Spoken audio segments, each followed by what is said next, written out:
తక్కువ కాకినాడ అంటారు వానపడ 10 నెలలు చేసింది. మళ్ళీ మన బతుకమ్మ తెచ్చి వానగొట్టిన దాంట్లో మేము బతుకమ్మ పోతాం అంటుంది. అక్కడ చెప్పేసి పత్రిక అవుతుంది కదా పత్రిక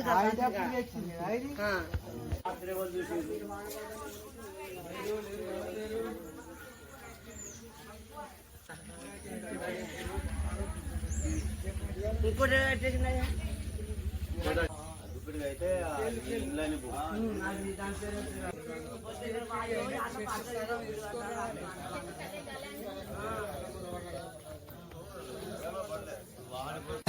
మాది బదిరేపల్లి డెక్క పొందేను భార్య చూడిది మొన్న 60 కొనుక్కొచ్చినాక రాత్రి పిడుగుపడి భార్య 9:30 పిడుగుపడ్డది. పిడుగుపడి భార్య చనిపోయింది. మేము పిడుగుపడ్డప్పుడు మేము ఇంట్లో పోయినాము. ఇంట్లో భయానికి ఇంట్లో పోయినాము. మళ్ళీ బయటకు వెళ్ళి చూసేవారికి భార్య చనిపోయినది.